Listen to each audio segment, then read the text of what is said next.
Hey there, collective. Happy Monday. I just wanted to check in, say hi, see how everybody's doing.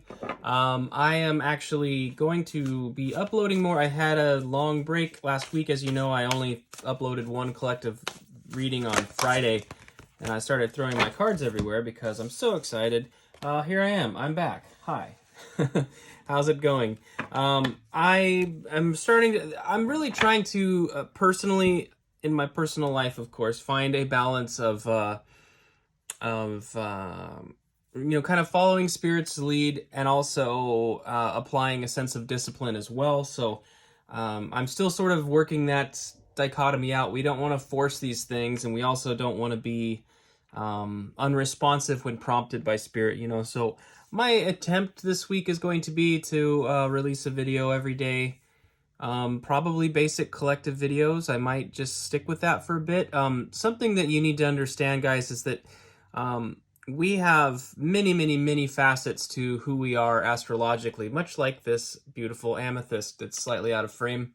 There's a million facets on the thing. And so it's not just your sun, your moon, your rising. I mean, there's lots of important aspects. And if you're curious about those things, I would strongly, strongly suggest getting a astrology reading from somebody, or start just even with a free sample online. Put your information in and get more acquainted with your chart. It will take some time to go through all the information, but there's a lot to be learned from that information, and understanding that basically we are really a part of everything, so to speak. But I thought I'd go ahead and read a Rumi quote, and I have the Baroque Tarot here as well.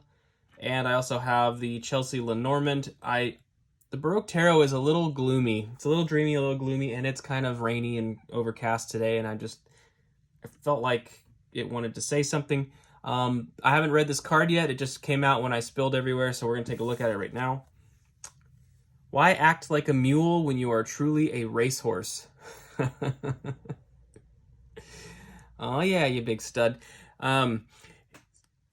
Yeah, wow. So are we valuing ourselves as we should? Are we giving ourselves the credit that we deserve?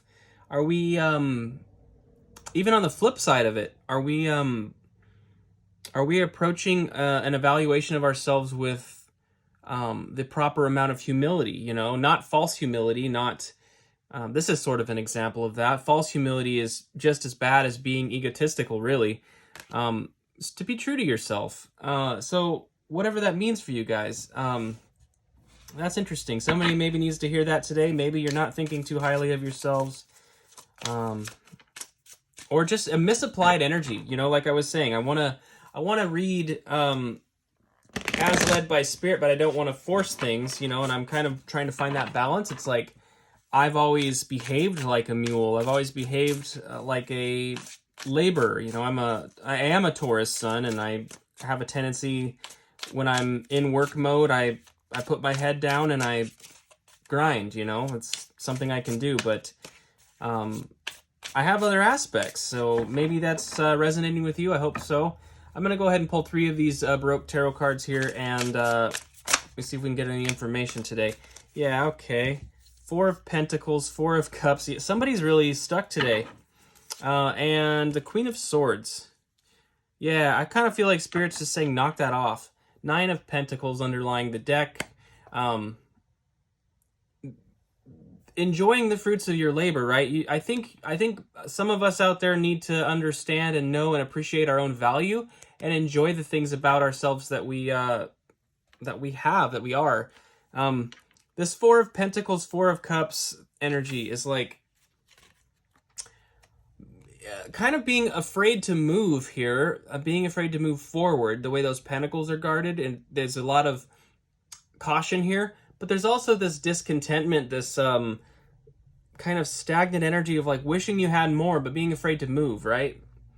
Maybe you are a racehorse. In a really literal sense, guys. This is for somebody, perhaps. Some of you may be a mule in the sense of like you are an employee at a company, and you work hard, and you only get what you get because that's the arrangement. You get an hourly wage or a salary, and you just put so much into it. And I feel like some of us want more, right? But we're afraid to move, and maybe there's something a little more that takes more initiative on your part. It could be a side hustle. It could be an entrepreneurial situation even. But I feel like some of you kind of need to figure out what that is and cut it off. You know, the Queen of Swords is not scared to cut things out that don't serve. You know, she's very quick with that. She doesn't put the BS in, you know? And I just wanted to check what was under here. Ace of Swords. Yeah, it's truth revealed. You know, truth revealed through communication and insight and clarity. An aha moment, right? Which really pairs nicely with the Queen of Swords, I feel. Don't sell yourself short. You know, that's kind of the gist of it. I'm going to pull a 3-card Lenormand, which will kind of give us a bit of a piece of advice, perhaps. Maybe a little more insight into the situation, maybe a little more literal, but also perhaps some insight into how to proceed with it. So how do we proceed with it? By the way, those of you that are here, thank you so much for being here. I do appreciate you watching. Okay, we have 7, Snake. Let's see, that's in frame, right? Yes. I'm just going to stand up and do tarot now. We have Snake. We have Book. Okay. And we have Man.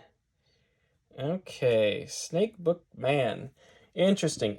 This is kind of telling me the Snake is definitely a card of somebody that can be quite deceptive. There's some deceptiveness. There's some sneakiness, right? The snake is classic in, you know, in like Genesis in the Bible, right? The serpent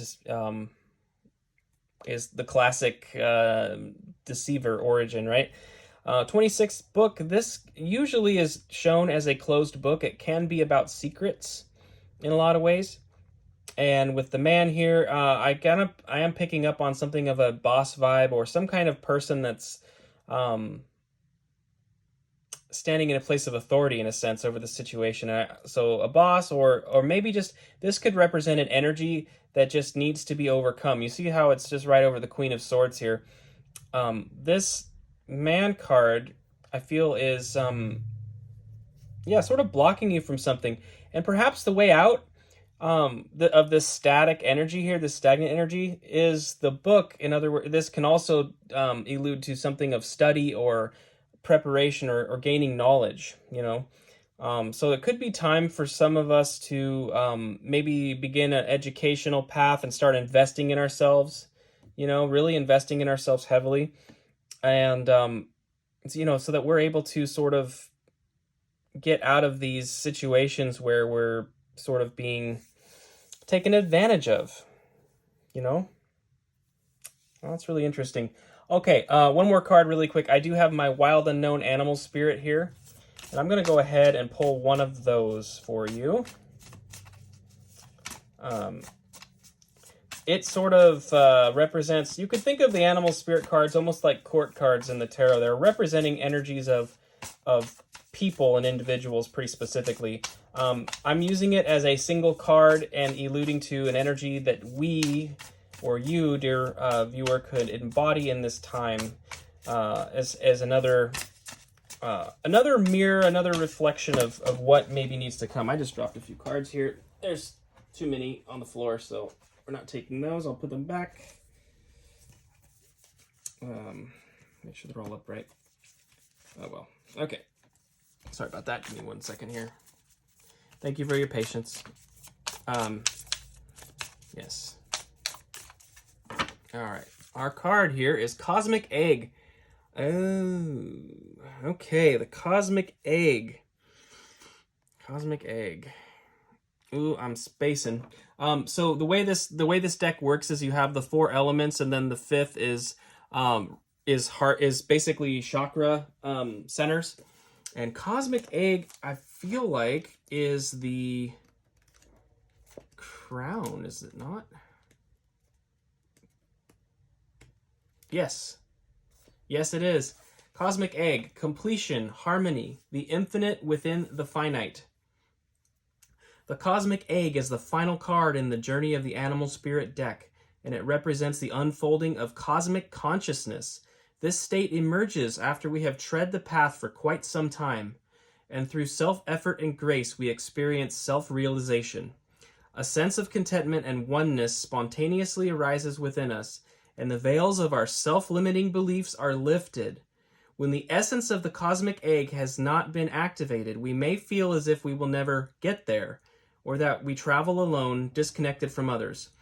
Even if our encounter with this card is brief, appearing as a momentary glimmer or flash of, even if our encounter with this card is brief, appearing as a momentary glimmer or flash of interconnectedness, its potent energy stays with us. The cosmic egg is a remedy for the fragmentation of modern life. It's through the power of this card that we were reminded of the cosmic contract written at the beginning.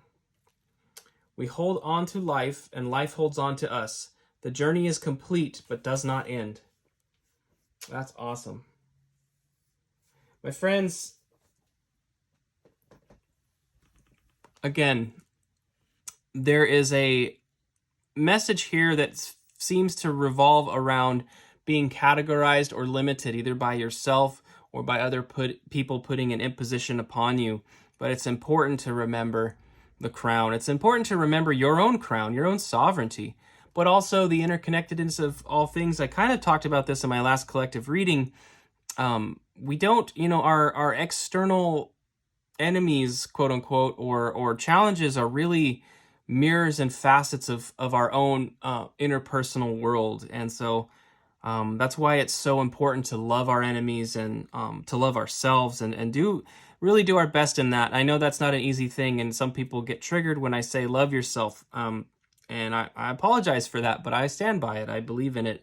And, I have faults, as do we all, but I try my best to give myself the love that I deserve, because how is anybody else going to do it if I don't even know how to do it, So we're kind of all over the place here, but I do think there is something to be said for judging your own situation and where you're at in life in a very fair manner. Don't sell yourself short. And really, the thing about it is, it's not even so much about where we are at this particular instant in time. It has to do with who we are and our place in the universe as a facet of the divine. So just hold tight to that, my friends. Life is always changing. The only constant in this life is change. And no matter what, no matter where you go, there you are. So, and you're beautiful. And you are a facet of the divine. So thank you so much for being here and receiving this hippie message. I love you guys. I hope to see you tomorrow with another collective message. And side note, thank you so much to those of you who have found me through Merlin's Mountain. And a special thank you to Andy. Andy, I really appreciate the way you've been calling me out in your videos, just unprovoked like that. That's so thoughtful. And it means a lot to me that a person like you thinks that I have something valuable to say, because I have a great deal of respect for your abilities as well, and also just your heart, my friend. You seem like an amazing soul. So anyway, take care. A little bit of bro love for Andy, and a welcome to all of you new viewers, and I will see you next time, guys. Thanks so much.